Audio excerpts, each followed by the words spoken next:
Bienvenidos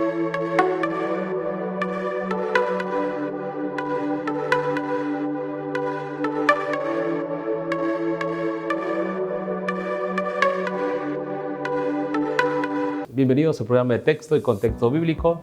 Hoy estaremos viendo el área financiera, el diezmo, ley moral de Dios. En el Antiguo Testamento hay varias categorías de ley. Entre ellas podemos mirar la ley moral de Dios, que esta ley no cambia, está allí. La ley civil o ley judicial, que se alinea a algunas constituciones de países, y la ley ceremonial o ritual, que fue dada solamente para Israel.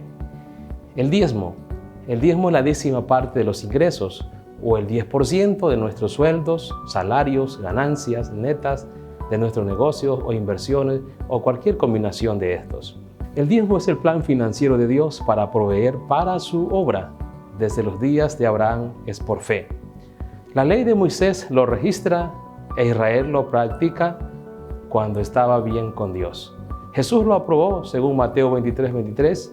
No debemos robar a Dios su porción. El plan financiero de Dios, es decir, los diezmos y las ofrendas. El diezmo, el mejor seguro financiero para el creyente fiel hoy. ¿Se debe diezmar en este tiempo? Es la pregunta. La respuesta sí, porque es un mandamiento moral de Dios. El diezmo fue antes de la ley. Es un mandamiento moral dado por Dios y comenzó con Abraham. Por lo tanto, el diezmo no podemos encajarlo en la ley, es antes de la ley. Diezmo, dar una forma de decir gracias, Dios proveedor. El diezmo es el 10% de nuestro ingreso, ya que el 90% es suyo y usted lo puede administrar. En el Antiguo Testamento vemos el diezmo. Comienza con Abraham. Lo comenzó 420 años antes de la ley, en la dispensación de la promesa. Génesis 14:20. Bendito sea el Dios Altísimo, que entregó a tus enemigos en tu mano y le dio a Abraham los diezmos de todo. Hebreos 7:2 también dice: a quien asimismo dio a Abraham los diezmos de todo, cuyo nombre significa primeramente Rey de Justicia y también Rey de Salem, esto es Rey de Paz. Jacob lo continúa con la misma dispensación.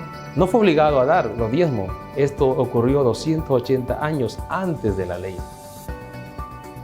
El diezmo es una contribución voluntaria. Jacob diezmó por 2 razones: por el ejemplo que recibió de Abraham y por la experiencia que tuvo con Dios en Betel.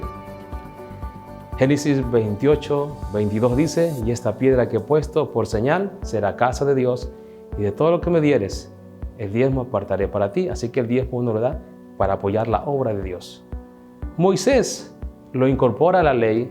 Recordemos que este sistema venía antes de la ley, 420 años antes. Dios respaldó este sistema porque es de Él y no del hombre. El diezmo fue dedicado a Dios.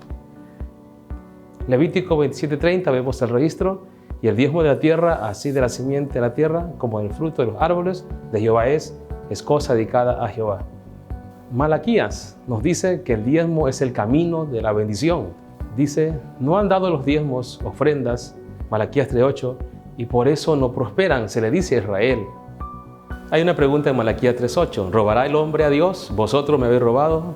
Y dijiste: ¿en qué te hemos robado? En vuestros diezmos y ofrendas. El Señor acusa a su pueblo de robo. Han robado a Dios. Le han robado en sus diezmos, la práctica de dar a Dios una 10ª parte de sus ganancias o ingresos. Le han robado en sus ofrendas, donaciones voluntarias aparte del diezmo. Por eso Dios dice: este es un mandamiento moral. Traed todos los diezmos al alfolí y hay alimento en mi casa. Aprobarme ahora en esto, dice Jehová de los ejércitos, si no abriré la ventana de los cielos y armaré sobre vosotros bendición hasta que sobreabunde. El diezmo en el Nuevo Testamento, bajo la gracia, el diezmo y las ofrendas. Miramos que Jesús aprueba el diezmo en Mateo 23:23. Los escribas y fariseos diezmaban minuciosamente, o sea, eran buenos diezmadores. El Talmud prohibía a un fariseo estricto sentarse a la mesa con alguien que no diezmaba. Por eso Dios les dice: ay de vosotros, escribas y fariseos hipócritas, porque diezmáis la menta, el eneldo y el comino, y dejáis lo más importante, la justicia, la misericordia, la fe esto es necesario hacer sin dejar de hacer aquello. Es decir, que la única materia que aprobaron estas personas, escribas fariseos, solo fue el diezmo, el plan financiero, mientras que reprobaron la justicia y la misericordia. Diezmaban la menta, el eneldo y el comino, eran especies. Los escribas y fariseos eran minuciosos para diezmar la semilla, pero les faltaba ser obedientes en otras materias, como asegurarse que todas sus acciones estuvieran gobernadas por la justicia, la misericordia y la fe. El diezmo sea la 10ª parte del total de los ingresos. La ley mosaica incluía también el ganado, el grano y los frutos, Levítico 27:30 y Deuteronomio 12:17. Entonces en el Nuevo Testamento vemos que Dios ordena el diezmo. Por eso Pablo dice en 1 Corintios 9:13-14, ¿no sabéis que los que trabajan en las cosas sagradas comen del templo y los que sirven del altar participan? 1 Corintios 9:13. Sostener a los ministros del Evangelio es mandamiento de Dios. Así como los sacerdotes en Israel se sostenían por su obra, los ministros del Nuevo Testamento deberían también tener su provisión. Así también ordenó el Señor. Mire qué dice el texto de 1 Corintios 9:14. Así ordenó el Señor a los que anuncian el Evangelio que vivan del Evangelio. Aquí Pablo alude a un proverbio que dijo Jesús en Mateo 10:10 y Lucas 10:7. Posad en aquella misma casa, comiendo y bebiendo lo que os den, porque el obrero es digno de su salario. No paséis de casa en casa, Lucas 10:7. Pues la Escritura dice, no podrás gozar al buey que trilla, y digno es el obrero de su salario, 1 Timoteo 5:18. Al buey que trillare o desgrane el trigo, no se le debería poner un bozal, sino que se le debería permitir comer algo del grano mientras trabaja. Pablo emplea este texto en 1 Corintios 9:10 y en 1 Timoteo 5:17 para enseñar que el que trabaja es digno de su salario. Dice la versión BLS, porque la Biblia dice, no impidan que el buey coma mientras desgrane el trigo. Y también dice, quien trabaja merece que se le pague. El que no diezma comete una lista de errores, desobedece el mandato de Dios, ya que el diezmo es un mandamiento moral, entra bajo maldición, roba a Dios y es invitar a la escasez y a la pobreza. Podríamos concluir entonces que Abraham dio el diezmo voluntariamente, no pagó. Abraham dio no una parte, sino todo. Cuando uno diezma, el diezmo es un acto de adoración a Dios. El diezmo se da por un acto de gratitud, el diezmo se da por un acto de obediencia y el diezmo se da por un acto de fidelidad.